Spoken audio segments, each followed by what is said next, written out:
Share screen. Iya. Assalamualaikum warahmatullahi wabarakatuh. Perkenalkan, nama saya Gibran Pranova dan saya bekerja sekelompok dengan Fadilah Fauzan. Di sini saya akan mempresentasikan tentang hasil diskusi kami. Yang pertama, kita bisa melihat pada bagian bawah kolom stratigrafi itu terdapat facies X, di mana facies X itu merupakan basement. Umumnya, basement itu merupakan batuan beku. Nah, itu bisa terlihat, itu dia terbentuk kira-kira sekitar 400 meter dia dalamannya. Lalu, pada kolom stratigrafi ke-8, kita bisa melihat bahwa ada perbedaan kedalaman, yaitu di antara kolom ke-7 dan 8. Nah, ini perbedaan ketiga ini dapat diindikasikan adanya fenomena sesar. Nah, lalu setelah terjadi fenomena sesar tersebut, terbentuklah sebuah cekungan, di mana nanti cekungan tersebut diisi oleh facies A. Nah, facies A itu sendiri merupakan batuan konglomerat. Jadi konglomerat itu merupakan batuan yang terbentuk akibat adanya arus yang kencang atau high energy. Jadi konglomerat ini terbawa dari lingkungan pengendapan fluvial. Nah, setelah yang facies A ini terisi, bisa lihat lagi pada sebelah barat, itu munculnya facies F pertama-tama. Facies F itu merupakan shelly and paleoidal waxstone with diverse fauna of bivalves, gastropods, and echinoida, dan bioturbasi ekstensif. Nah, dia ini merupakan facies yang pertama kali munculnya fauna. Nah, jadi saat kemunculan facies F ini terdapat suplai sedimen dan yang banyak. Jadi dia membawa fauna-fauna dan lainnya. Lalu ada facies G. Facies G itu sendiri merupakan masif algal bryozoan dolomite in unbedded lenticular masses. Nah, jadi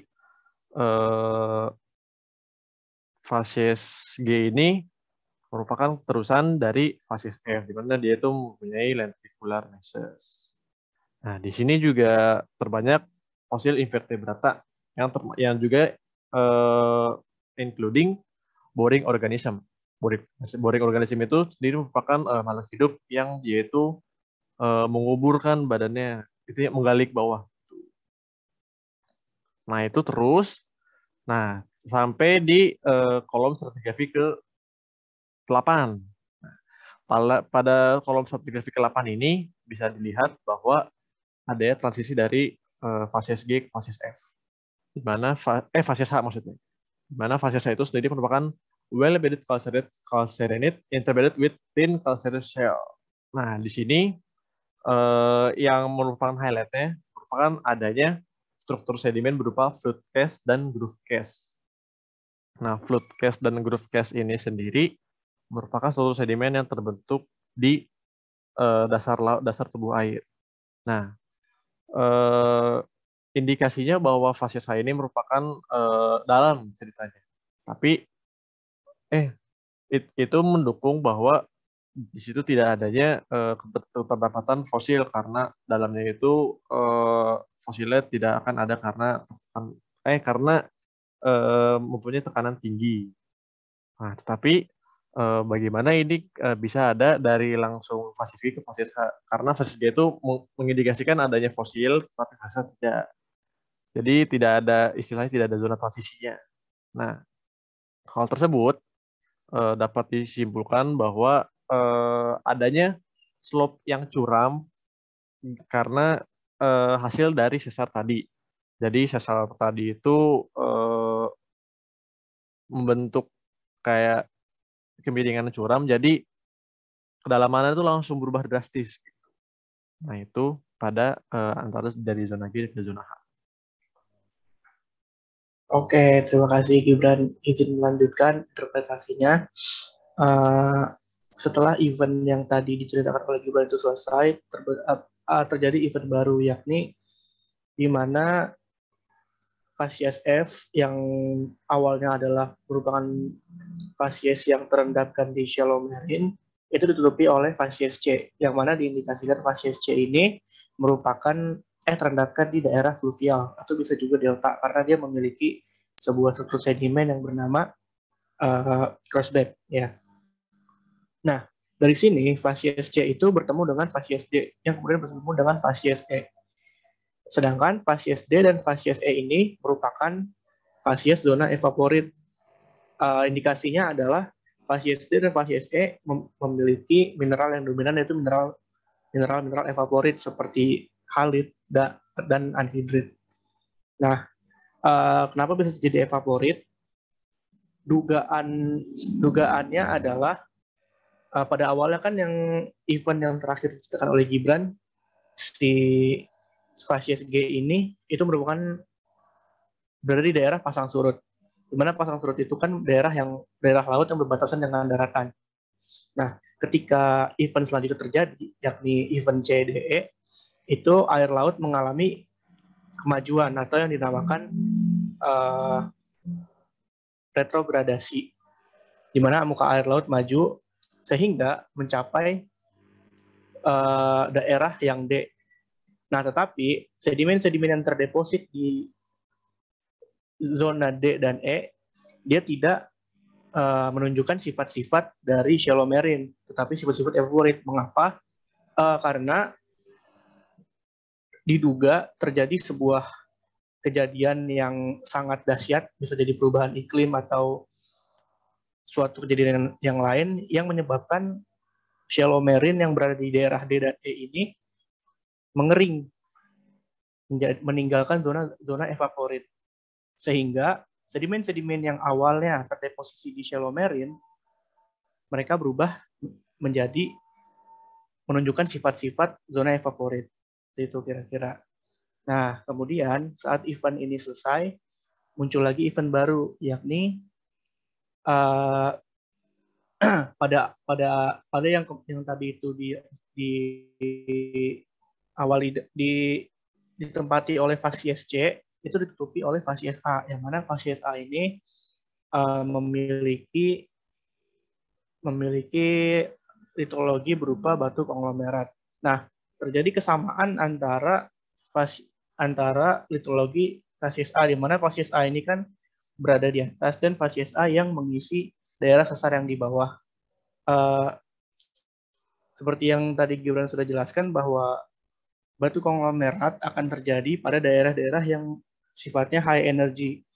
Bisa jadi itu fluvial atau daerah pantai yang memiliki ombak yang tinggi. Nah, interpretasi kami, fasies A yang berada di bagian bawah atau yang dekat dengan basement itu merupakan konglomerat yang tertransportasikan oleh ombak yang besar di daerah pantai. Sedangkan fasies A yang berada di atas C, itu adalah konglomerat yang tertransport oleh arus fluvial. Nah, dari arus fluvial ini dia mengalir menjadi fasies B, di mana fasies B ini memiliki, kalau nggak salah, memiliki sortasi yang lebih baik ya, berarti nggak sih? Iya, kira-kira lebih baik. Ya. Yang mana fasies B ini menunjukkan bahwa ia tertransportasi lebih jauh. Nah, kemudian dari fasies B itu menuju ke fasies C, di mana fasies C ini merupakan zona fluvial yang belum saya jelaskan.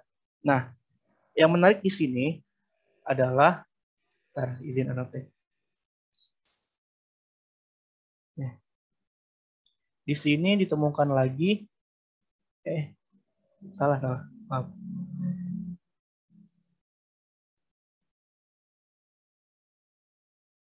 Di bagian D yang ini, itu ditemukan lagi zona evaporit. Padahal kan dari yang saya jelaskan sebelumnya itu daerah bawahnya nih, daerah D dan E itu kan lautnya mengering ya. Otomatis ada lagi laut di situ. Nah, pada event ini diduga bahwa air lautnya itu kembali maju atau mengalami retrogradasi, sehingga dia itu ditempati oleh laut lagi. Tetapi kejadiannya mirip seperti yang terjadi sebelumnya, bahwa fasies D ini dia diisi oleh laut dan kemudian mengering. Nah, karena fasies D ini kemudian ketika fasies D ini lautnya itu mengering dan meninggalkan zona evaporit, si fasies D ini kemudian ditutupi oleh fasies C kembali. Nah, yang terjadi selanjutnya adalah kita menemukan lagi ada fasies D di sini. Ya, fasies D di sini berarti air lautnya dia itu mengalami maju kembali atau mengalami retrogradasi kembali. Nah, tetapi yang terjadi itu sama dengan yang terjadi sebelum-sebelumnya.